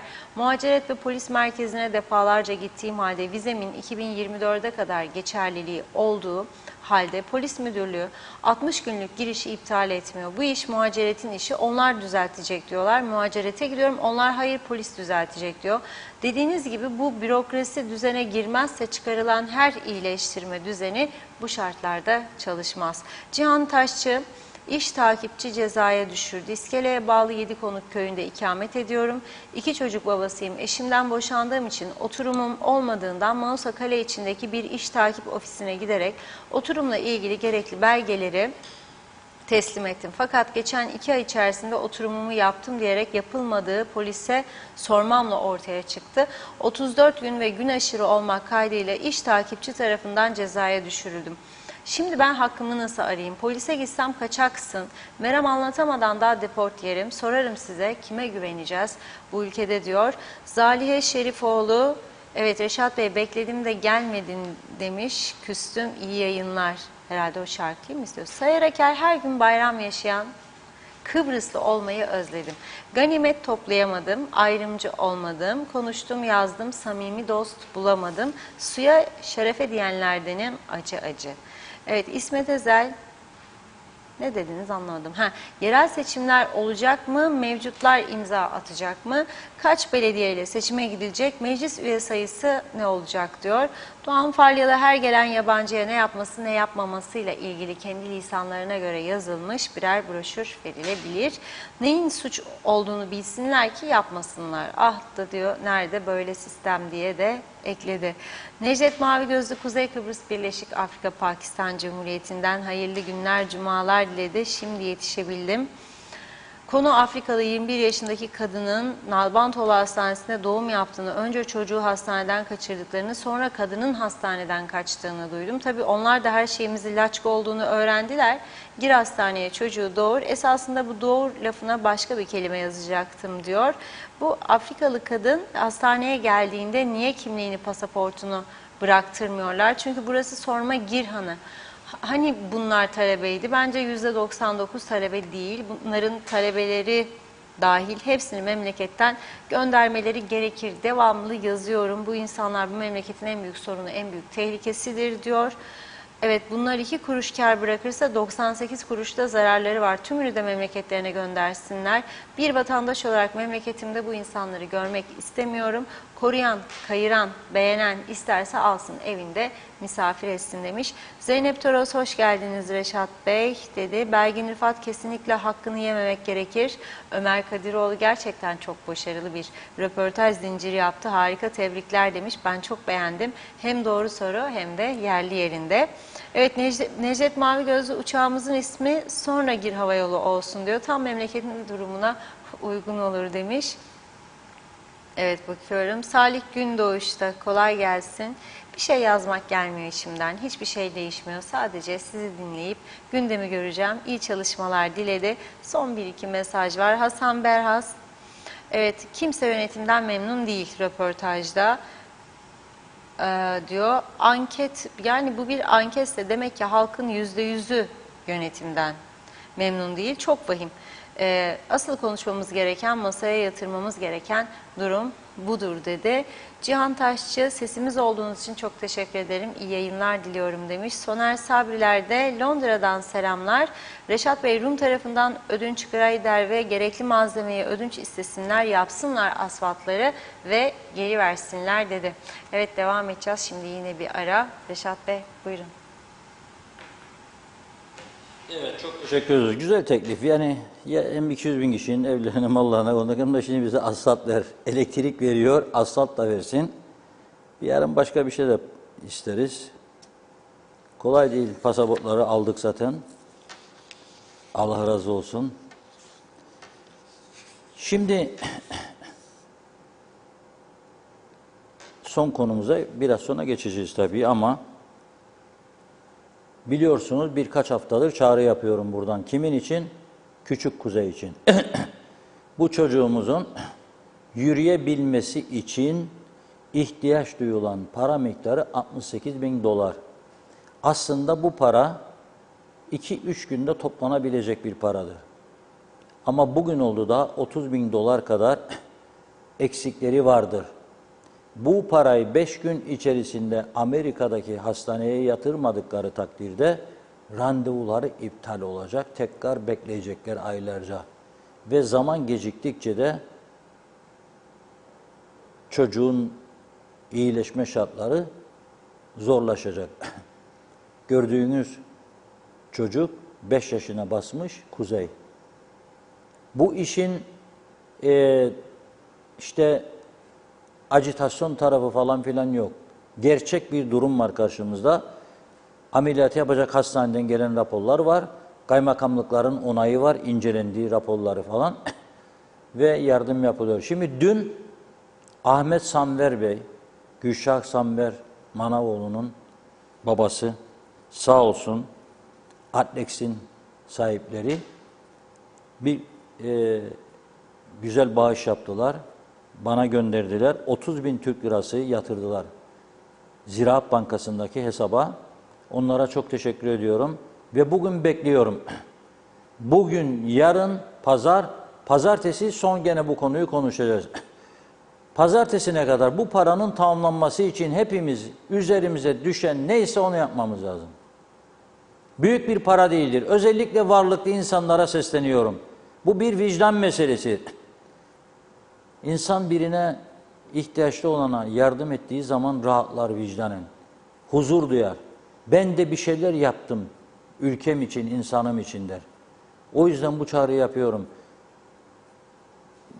Yatırımlar için Ziraat Bankası, babası Gürdal Serengüçlü adına hesap vardır. Oraya daha küçük yatırımlar için her SMS 25 Türk lirası 3205 değil mi? Evet. 3205 GSM şirketlerinden Turkcell veya Telsim, Kuzey 3205 yazdığımızda her SMS 25 Türk lirası hesaba yatır. Ama zaman daraldığı için ben 1000 ve üzeri bağışların hızlanmasını bekliyorum. İmkan olan bakın işte 30.000 veriyor bahsettiğim Ahmet Sammer Bey. 135.000 verdiği Günay Çerkez Bey. 100.000 verdiği Merit Otellerin yöneticileri maaşlarından. Biz de adım attık başlangıçta. Bir miktar katkı koyduk. Daha koyan vatandaşlarımız var. Fatma Hanım var Geçikkare'de. Yaşlı emekli bir insan. 18.000 lira ya da 1.800 lira galiba bildiğim kadarıyla bir katkı koydu. Gönüllülük işidir bu iş tabii ki. Ama ben bu yardımı başarıyla tamamlamamız gerektiği inancındayım. Pazartesi günü son gündür. Bankalar, bu ülkenin güzel kaymağını yiyorsunuz bankalar. Sesinizi duyamadık ya. Böylesi olaylarda sizi görmeyeceğiz de nerede göreceğiz? GSM şirketleri, bakın size geldi bu insanlar. Hadi bir cesta sizden Turkcell, Telsim. 10.000 dolar verseniz bitti bu iş zaten ya. 10.000 dolar verseniz kapandı bu iş.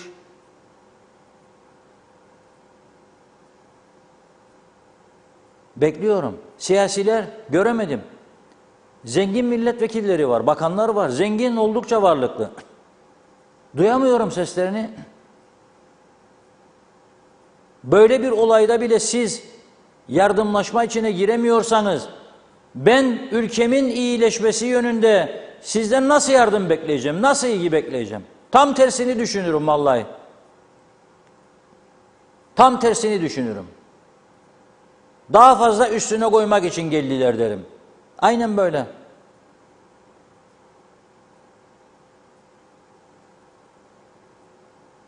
Beni duyan, duymayanlara iletsin lütfen. Bu bir vatandaşlık görevimizdir. Bu çocuğun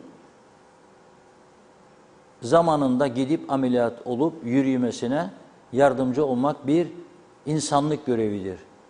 Bir vatandaşlık görevidir. Bunu lütfen yerine getirelim. Ziraat Bankası'na gidildiği zaman Gürdal Selengüşlü adı verildiği zaman hesabı bulurlar, oraya yatırım yapılır. İyi miktarda bağış yapanlar lütfen göndersinler isimlerini, okunmasını istiyorlarsa pazartesi günü ilk programda da okuyacağım ve teşekkür edeceğim. Ha ufak gönderenleri dışlıyor muyum? Hayır. Onlar da isteyen varsa karınca göndersin. Görneş muhtarımız gönderdi, Nevzat Akçagil. Helal olsun. Köyün muhtarı Nevzat Akçagil 2000 lira. Söyledim buradan. Teşekkür de ettim mi? Ediyorum da. Ama çok varlıklı siyasilerimiz vardır. Yüz binlerce, milyonlarca lira harcadılar milletvekili olabilsinler diye. Bekliyoruz onlardan da. Bu bir görevdir. Bu görevi başarıyla yerine getirelim diyorum ve Enrico Macias'ı getiriyorum. Enrico Macias, Google'dan araştırırsınız. Dünyanın en ünlü sanatçılarından biriydi Enrico Macias. Şarkıları 100 yıl, 200 yıl, 300 yıl sonra da dinlenecek. En güzellerinden birini seçtik sizin için. Dinleyelim.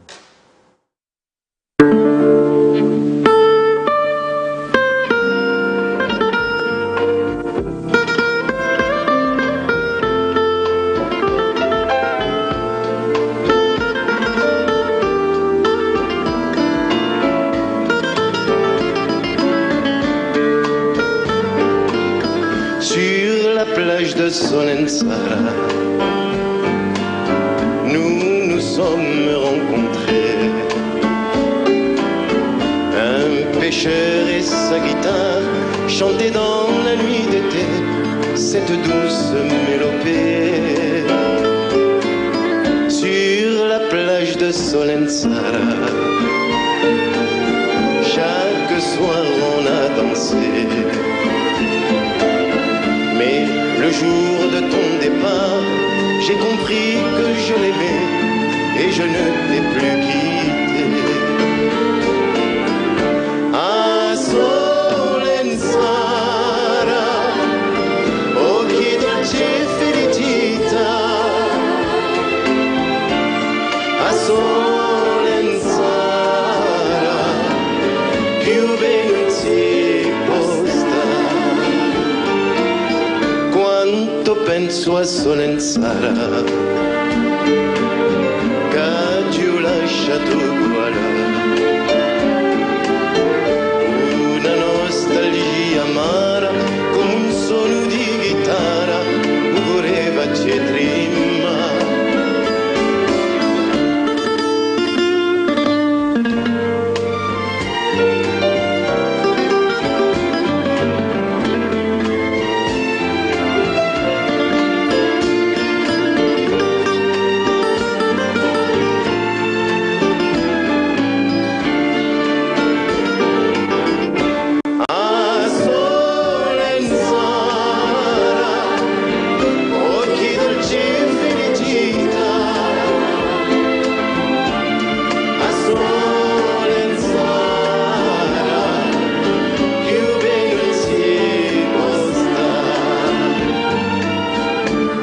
Più ben non si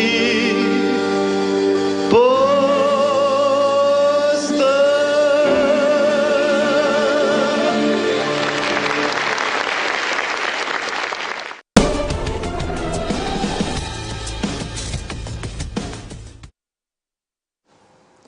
Evet, Enrico Macias'tan dinledik. Solenzara, unutulmaz şarkısı Enrico Macias'ın. Umarım beğendiniz tabii. Beğenenler var, beğenmeyenler var.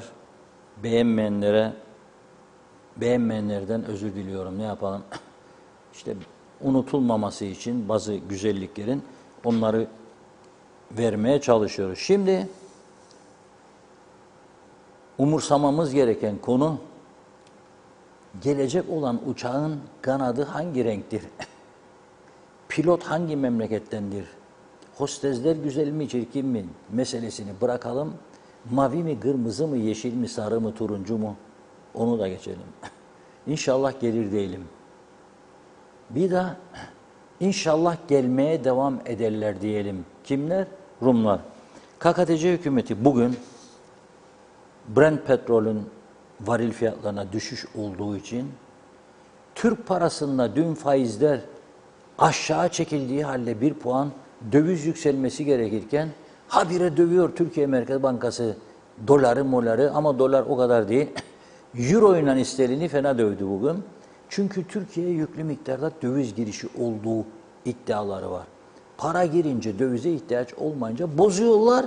Bozunca dövizleri TL değer kazanıyor. Kaybetmesi gerekirken normal ekonomistlerin yorumlarını söylüyorum.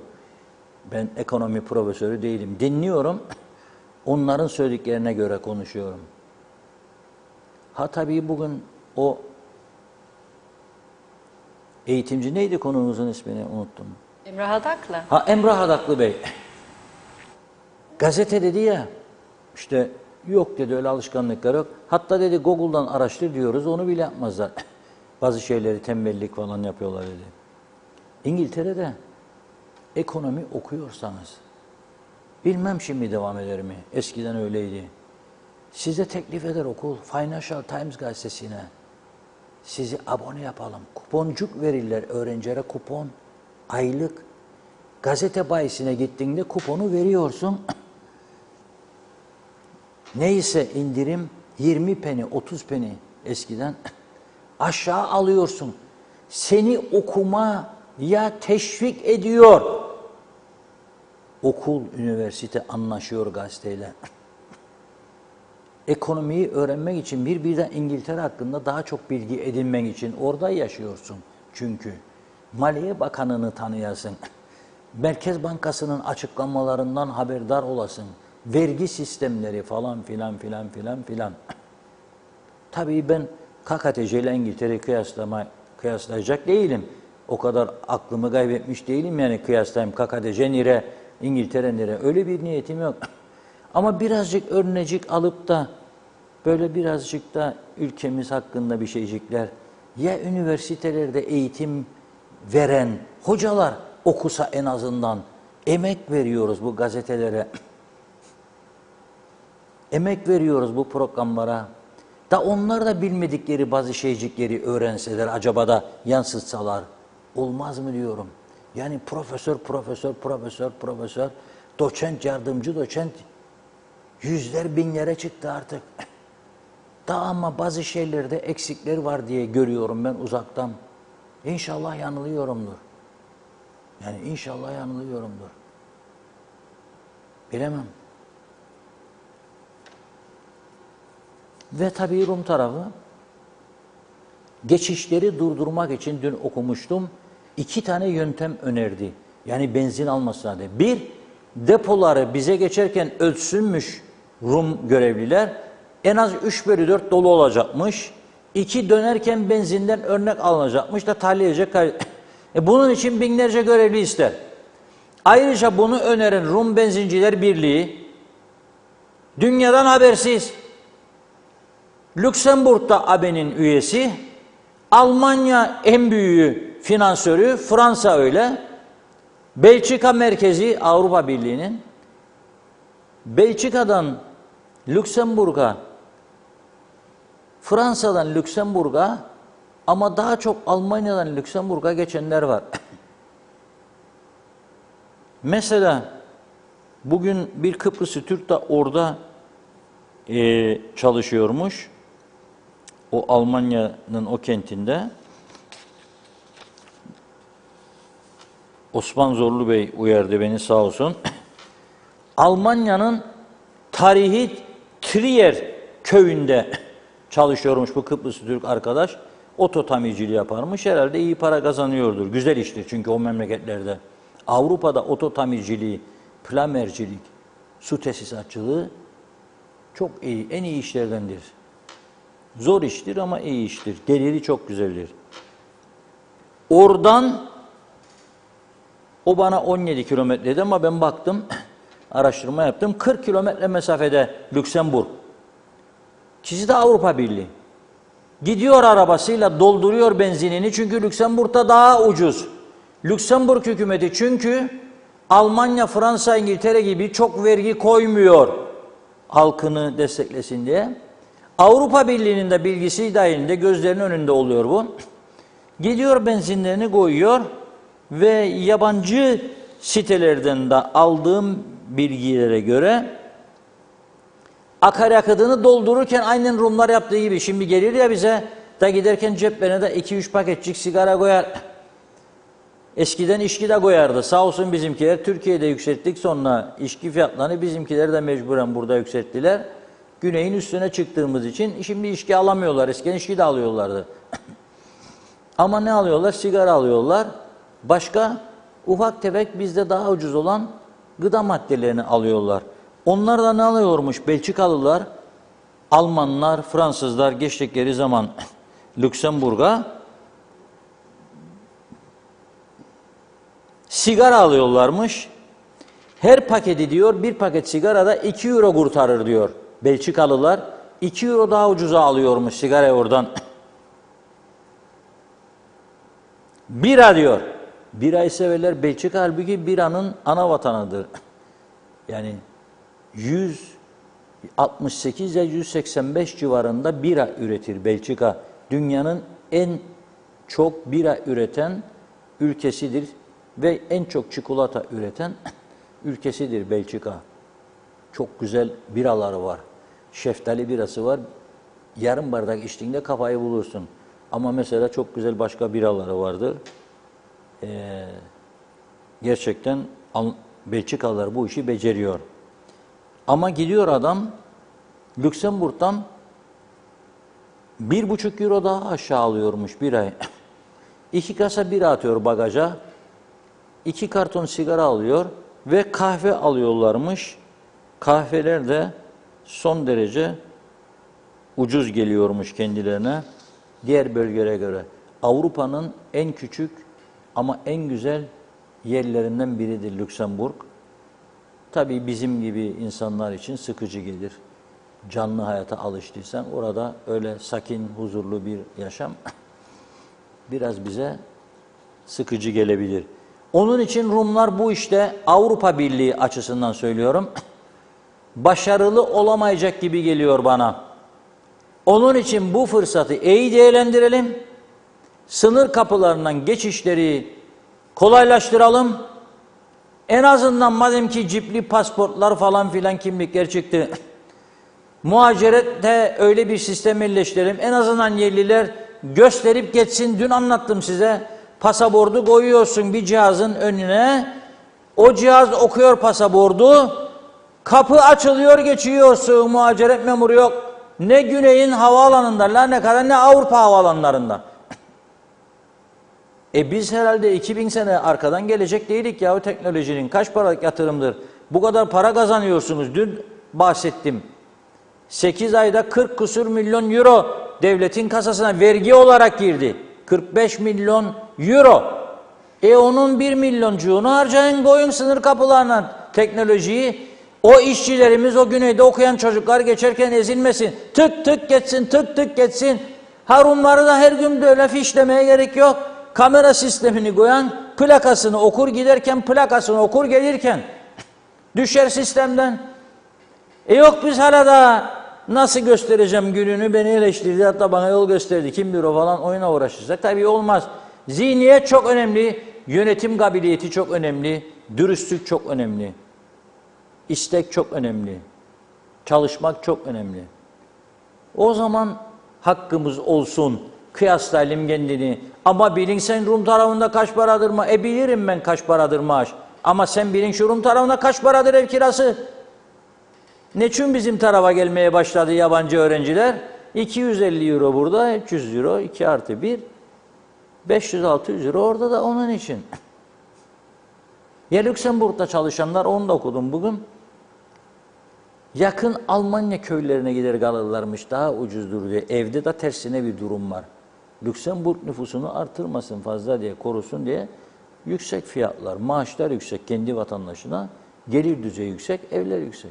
Giderler Almanya'da kalırlar, gelirlermiş.